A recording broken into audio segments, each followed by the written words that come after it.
en el mismo asunto.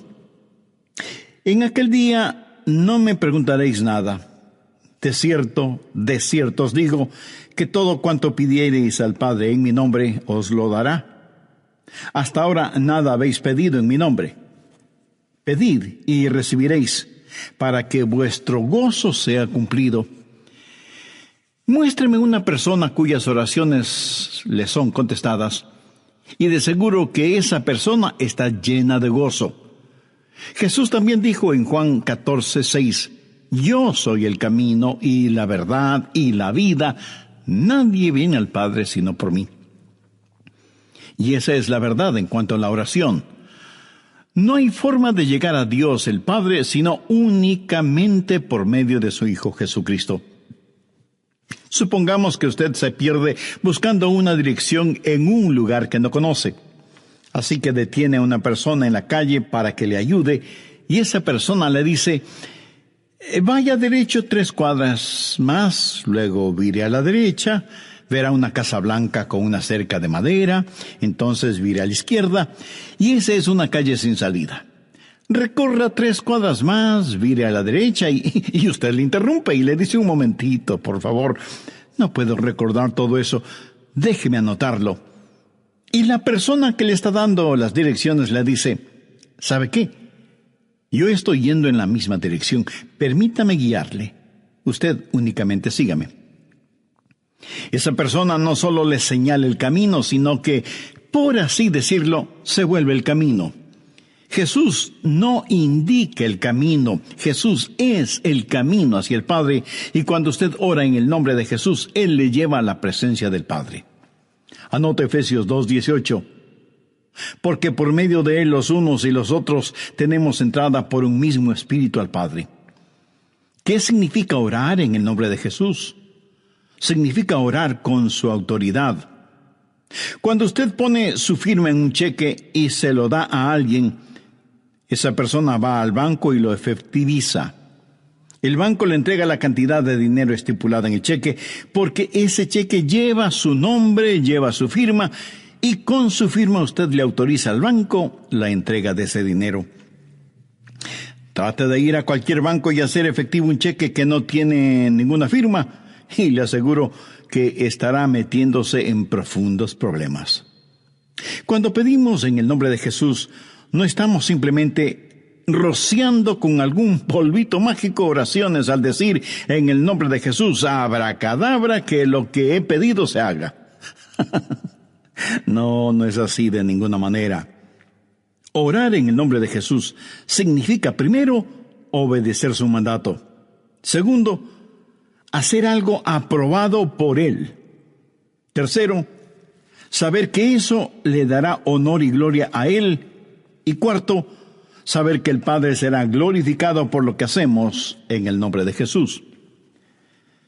Si usted ora sin usar el nombre de Jesús legítimamente, no tiene ninguna razón para esperar que su oración sea contestada.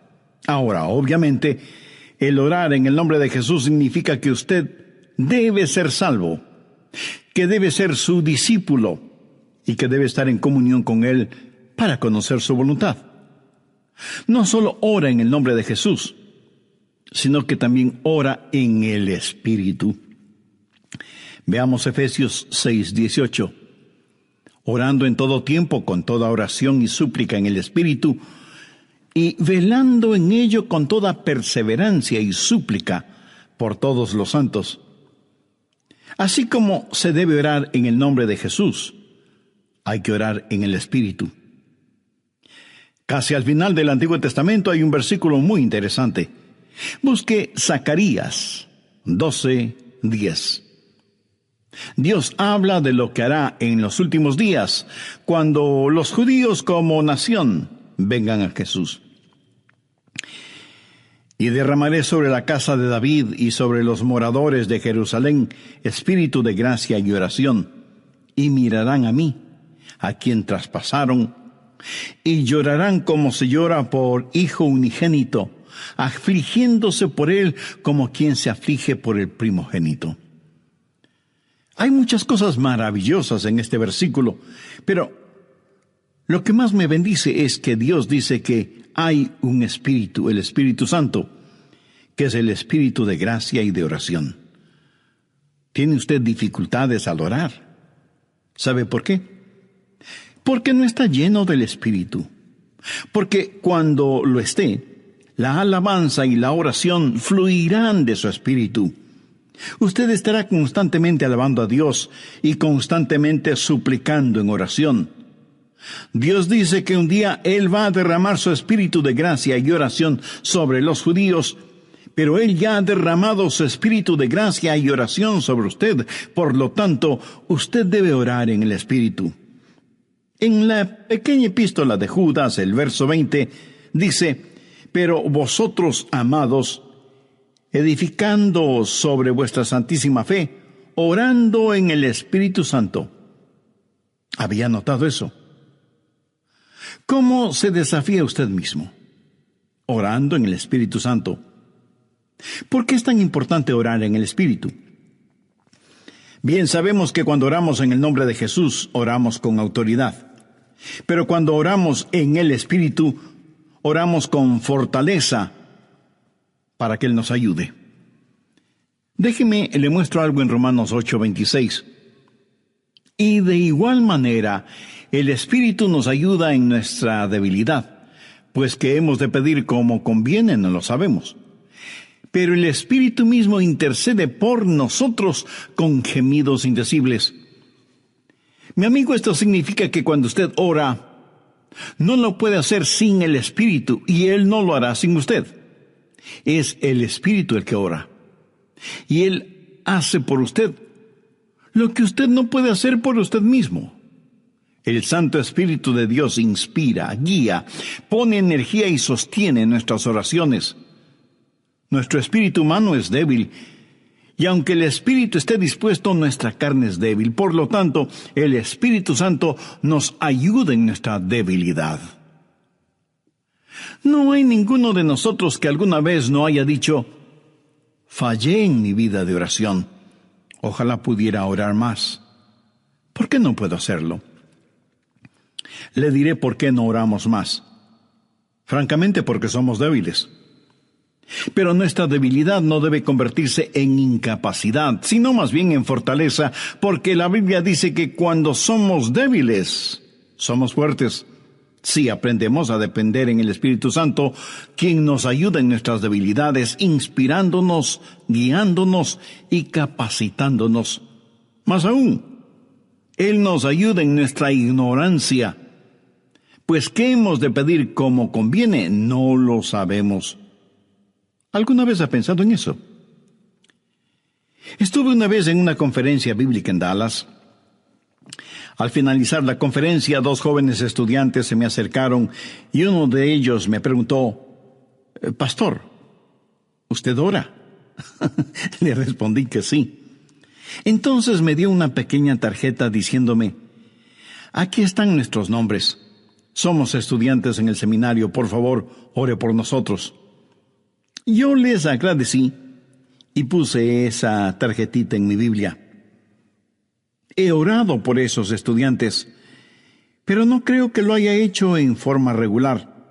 No porque ellos no me importen, pero una asignación de oración es más que 2 nombres en una tarjeta. Si tuviera que orar por todos quienes me piden que ore por ellos, ni las 24 horas del día serían suficientes, se lo aseguro. Esa es la verdad. Si usted trata de orar por todos y por todo, su oración, en vez de ser un caudaloso río, se convertirá en un estancado pantano. La oración, para que sea poderosa, tiene que ser canalizada. Cuando alguien me dice que está orando por mí, me siento increíblemente bendecido. Y hay hermanos que me dicen que oran por mí diariamente, y doy gracias a Dios que muchos oran por mí. Pero me entristece la realidad de que hay millones de seres humanos por los cuales nadie ora. Ahora escúcheme. Yo no deseo estar en la lista de oración de alguien, a menos que el Espíritu Santo haya puesto primero mi nombre en el corazón de la persona que dice que ora por mí. Y cuando usted está orando por otras personas en forma individual, muchas veces no sabrá cómo orar por ellos. Por ejemplo, su tía Rosita está enferma y usted ora: Señor, restaura la salud de tía Rosita. ¿Cómo sabe que Dios no está preparando a tía Rosita para llevársela al cielo? Y usted ora para que tía Rosita todavía se quede en la tierra, mientras que, de acuerdo a Juan 17:24, Jesús ora y dice: Padre, aquellos que me has dado quiero que estén donde yo estoy. ¿Dónde está Jesús? En el cielo. ¿Dónde está la tía Rosita? Todavía en la tierra. En las reuniones de oración, más se ora para que la gente sea sanada que lo que se ora para que la gente sea salvada. Parece que estamos más interesados en mantener a los salvos fuera del cielo que a los perdidos fuera del infierno. No sabemos orar como debemos orar. Cuando Saulo perseguía a los seguidores de Cristo, antes de que fuera el apóstol Pablo, me pregunto qué oraba la iglesia en relación con Saulo. Si yo hubiera vivido en esa época, seguro que hubiera orado: Señor, mira cómo este Saulo nos persigue. Elimínalo, evapóralo, Señor, haz algo con él. Y ciertamente, Dios hizo algo con él, pero no precisamente como se lo pedimos. Dios lo transformó en el poderoso apóstol Pablo. A veces no sabemos ni lo que pedimos. Por eso el Espíritu Santo, que intercede por nosotros, dice: Señor, esto es lo que Adrián está pidiendo, pero esto es lo que en realidad necesita. El Santo Espíritu de Dios nos ayuda en nuestras debilidades cuando nosotros no sabemos cómo orar, por qué orar, o cuando no tenemos la fortaleza, ni la energía, ni el deseo de orar.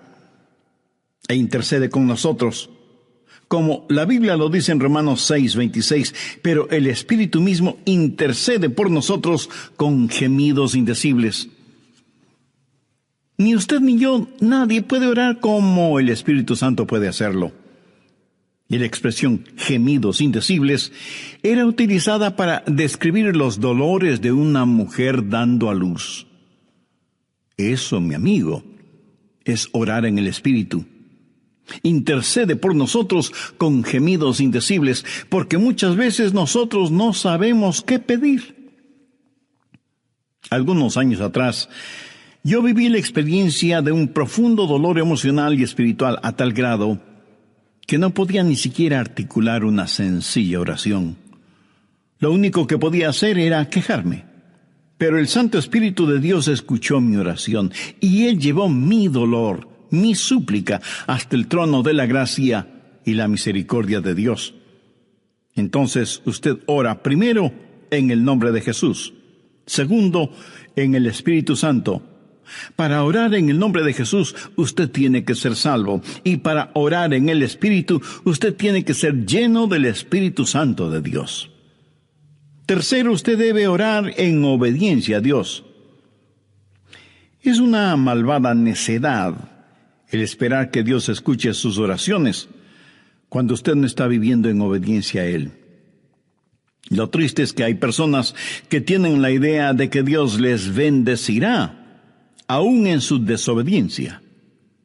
Razone esto un instante.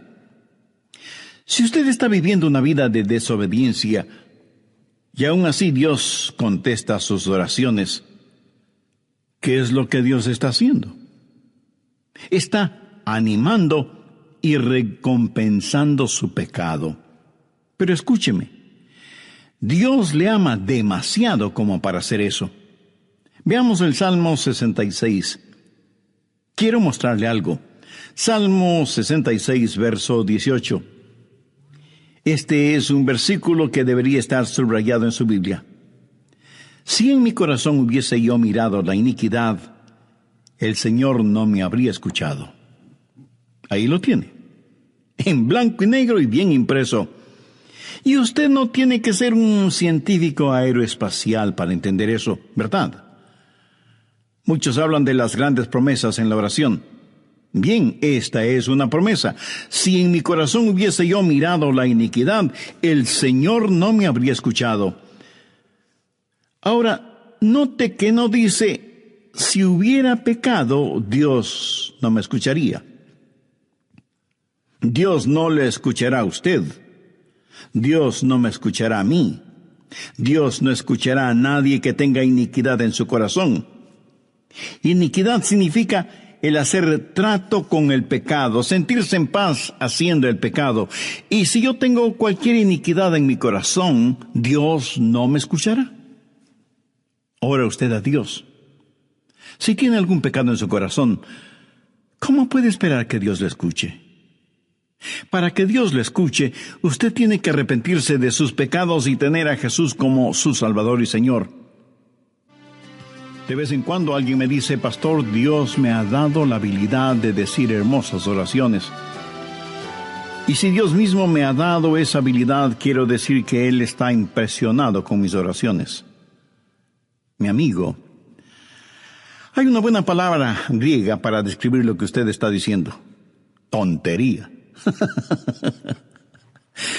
Escúcheme, Dios no se impresiona con sus oraciones, pero sí se impresiona con su necedad.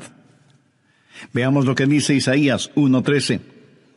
No me traigáis más vana ofrenda. ¿Sabe usted lo que es una vana ofrenda? Es solo una oración vacía. No me traigáis más vana ofrenda. El incienso me es abominación. Aquí ellos estaban en el templo quemando incienso, ofreciendo incienso en el altar. No me traigáis más vana ofrenda. El incienso me es abominación. Luna nueva y día de reposo, el convocar asambleas, no lo puedo sufrir. Son iniquidades vuestras fiestas solemnes. ¿Qué es lo que Dios está diciendo aquí? Que todo lo que ellos hacían como parte de su religión, Él lo detestaba. Y en Isaías 1, los versos del 15 al 17, leemos: Cuando extendáis vuestras manos, yo esconderé de vosotros mis ojos. Asimismo, cuando multipliquéis la oración, yo no oiré. Llenan están de sangre vuestras manos, lavaos y limpiaos, quitad la iniquidad de vuestras obras de delante de mis ojos, dejad de hacer lo malo, aprended a hacer el bien, buscad el juicio, restituid al agraviado, haced justicia al huérfano, amparad a la viuda. Veamos ahora Isaías 59:1. He aquí que no se ha cortado la mano de Jehová para salvar, ni se ha agravado su oído para oír. Dios no se ha vuelto manco ni sordo, pero vuestras iniquidades han hecho división entre vosotros y vuestro Dios, y vuestros pecados han hecho ocultar de vosotros su rostro para no oír. ¿Ha leído alguna vez algo del libro de Esdras? Vayamos al capítulo 9, verso 6. Esdras está orando y dice: Dios mío, confuso y avergonzado estoy para levantar, oh Dios mío, mi rostro a ti, porque nuestras iniquidades se han multiplicado sobre nuestra cabeza, y nuestros delitos han crecido hasta el cielo. Mi amigo, debemos orar en obediencia. Para resumir un poco todo esto, vamos a la primera epístola de Juan. No el Evangelio de Juan, sino la primera epístola de Juan, capítulo 3, verso 22.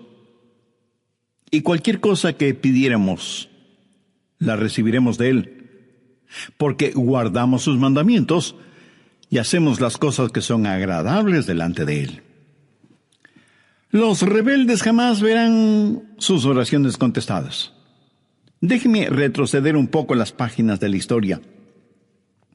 Recuerda cuando Israel había conquistado Jericó y tuvieron que pelear contra un pequeño pueblito.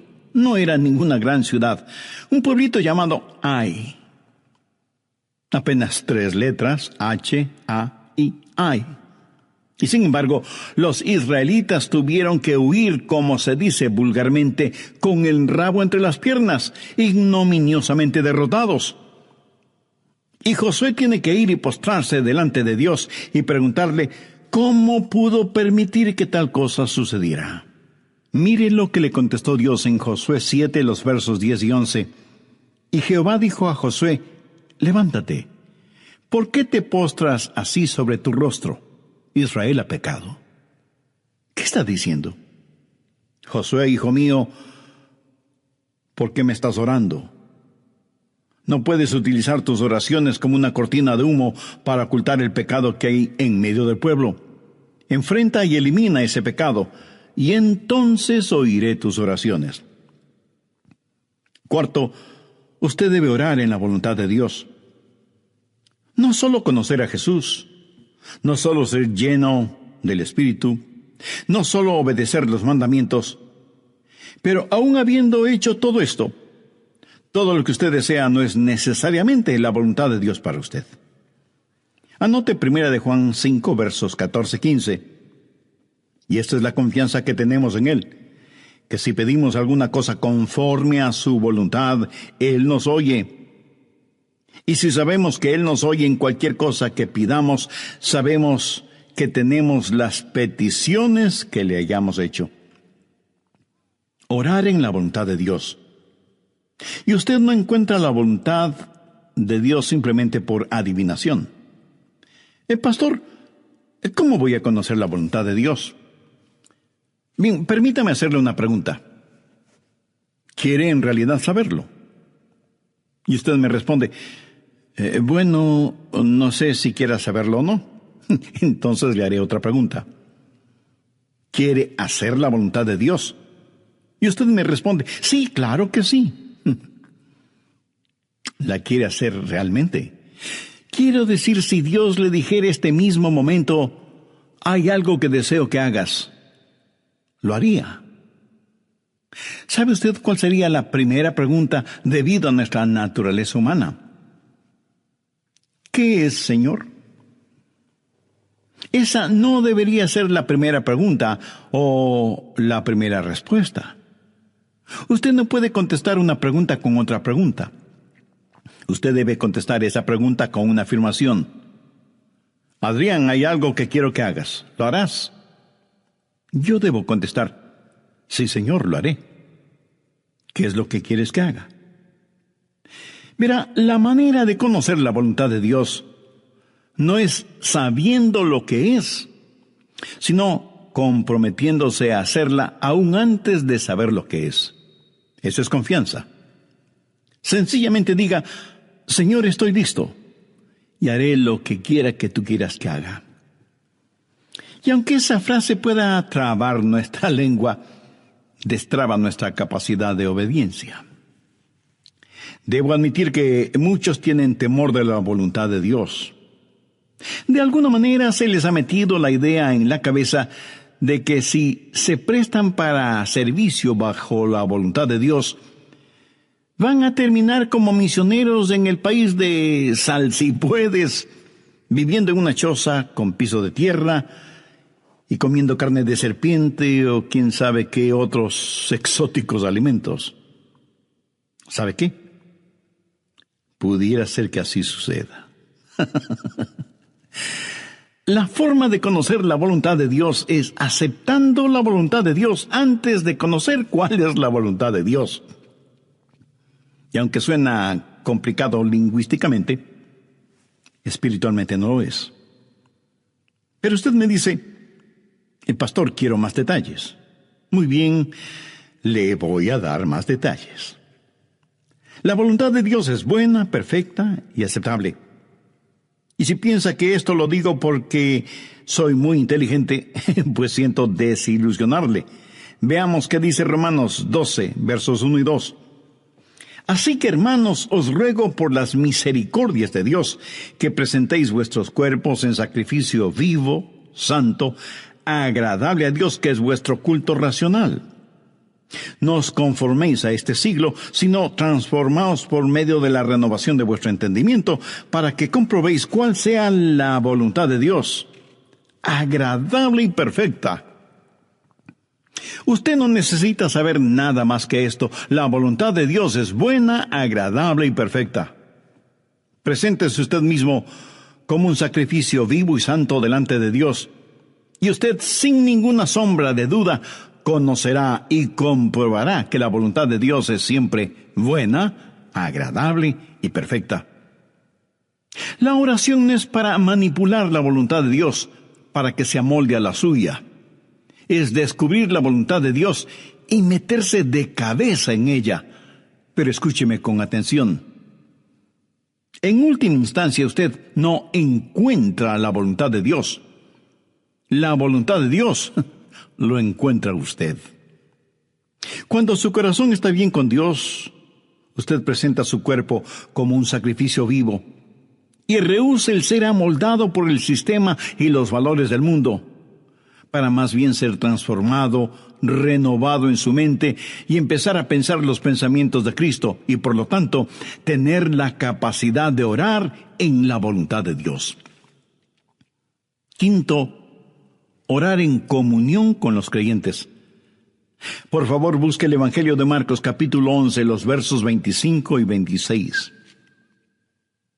Y cuando estéis orando, perdonad si tenéis algo contra alguno, para que también vuestro Padre que está en los cielos os perdone a vosotros vuestras ofensas. Porque si vosotros no perdonáis, tampoco vuestro Padre que está en los cielos os perdonará vuestras ofensas. Mi amigo, no se olvide que un pecado no perdonado es la más formidable barrera contra la oración. Tantas personas se preguntan por qué sus oraciones no son contestadas cuando están guardando tremendos resentimientos en su corazón.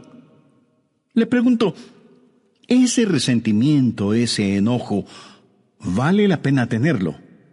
Lo que es peor, ¿vale la pena ir acumulándolo, guardándolo, hasta que por fin estalla, hiriendo no solo a quienes motivaron ese enojo, sino a usted mismo? La satisfacción carnal de guardar un resentimiento contra alguien no vale de ninguna manera la pena, porque impide que nuestras oraciones sean contestadas. Escuché de una pequeña niña que una noche, por haberse portado mal, su mamá le mandó temprano a la cama. Pero antes de acostarse, la niña debía orar. Ella así lo hizo. Oró por su hermana y su hermano, oró por su papá y su abuelita, oró por sus amigas en la escuela, oró por su profesora, oró por su perro y por su gato, y finalizó con un alegre amén. Luego, mirando a su madre, le dijo: como habrás notado, mamá, tú no estuviste en mi oración. Me imagino que esa oración no habrá salido de ese cuarto, menos habrá llegado al cielo. Pero hay una profunda lección en esto. Sería una temeraria necedad si alguien, teniendo un espíritu no perdonador, pretende que sus oraciones sean contestadas. Y esto es verdad de manera especial entre marido y mujer. En 1 de Pedro 3:7 leemos: vosotros maridos igualmente, vivid con ella sabiamente, dando honor a la mujer como a vaso más frágil y como a coherederas de la gracia de la vida. ¿Para qué? Para que vuestras oraciones no tengan estorbo. Muchos esposos y esposas, aun siendo creyentes, viven como perros y gatos, son como palo y piedra, y aún así se preguntan por qué sus oraciones no son contestadas. Sexto, usted debe orar en fe. En Mateo 21:22 leemos: y todo lo que pidiereis en oración, creyendo, lo recibiréis. Por favor, subraye en su Biblia la palabra creyendo. Ore creyendo, y todo vendrá. Ore dudando, y nada tendrá. ¿Alguna vez has dicho: Dios, yo creo, cuando en realidad no creía? Muchos piensan que el decir que creen les era contado como si en verdad creyeran. Estaban mintiendo, ellos lo sabían, y Dios también lo sabía. ¿Alguna vez ha orado sabiendo que Dios escuchaba sus oraciones y recibió una respuesta de Dios. Verá, la fe es también un regalo de Dios. La fe no es algo que usted guarde en su bolsillo o en su cartera para gastarla en cualquier cosa que se le antoje. Usted no puede tener fe para nada fuera de la voluntad de Dios, porque Dios no da fe para nada que esté fuera de su voluntad. Y usted no puede tener ninguna fe a menos que Dios se la dé. Y no faltará quien pregunte, ¿por qué no tengo más fe? Si usted pone en práctica lo que he compartido en este estudio bíblico, le puedo asegurar que descubrirá que la fe está ahí. Cuando usted ora en el nombre de Jesús, cuando usted ora en el Espíritu Santo, cuando usted ora en obediencia y en comunión, cuando ora en la voluntad de Dios, la fe está ahí. Pero si estos elementos espirituales no están ahí, tampoco estará la fe. Ustedes, esposos, han tenido alguna vez un argumento. Y si me dice que no, con toda mi cariñosa cortesía le diré que son mentirosos. Cuando marido y mujer tienen un argumento y no lo solucionan, y luego se arrodillan para orar por su hijito enfermo, no se sienten espiritualmente enfermos. No sienten que están actuando hipócritamente.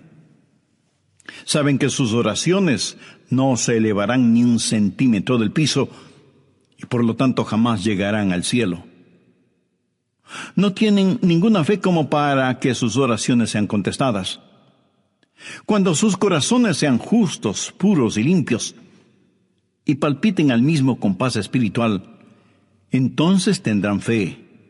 Y al tener fe, esa fe será el combustible para transportar su oración hasta el trono de la gracia de Dios. Jorge Mueller, de Bristol, Inglaterra, fue un gran siervo de Dios y un poderoso hombre de fe. Él tenía un diario personal en el cual anotaba todas las instancias de oraciones contestadas y llegó a registrar 25,000 oraciones contestadas, algunas de ellas increíblemente milagrosas, imposibles de explicarlas, aparte de la intervención de Dios. Alguna vez alguien le preguntó a George Mueller, ¿cuál es el secreto para que las oraciones sean contestadas? ¿Sabe cuál fue su respuesta? Tenga fe en Dios. Tenga fe en Dios. Ahora, yo no creo que él dijo tenga fe en Dios, sino que dijo tenga fe en Dios. Mira, en realidad no es una gran fe la que necesitamos, sino que necesitamos tener fe en un gran Dios. Fe no es solo un sentimiento positivo, ni el que usted se vuelva frenético o fanático, sino tener la absoluta confianza de que Dios hará lo que usted le ha pedido, si ese pedido está encuadrado dentro de los parámetros de la voluntad de Dios. Los discípulos le dijeron a Jesús, Señor, enséñanos a orar.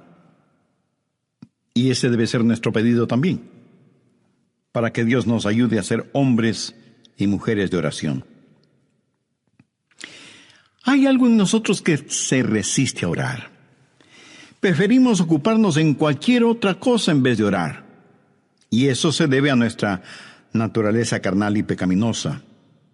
Por eso necesitamos la ayuda de Dios para que amemos de tal manera a Jesús y seamos llenos de su Espíritu Santo para que la oración fluya de nosotros en forma constante y que oremos siempre en el nombre del Señor Jesucristo.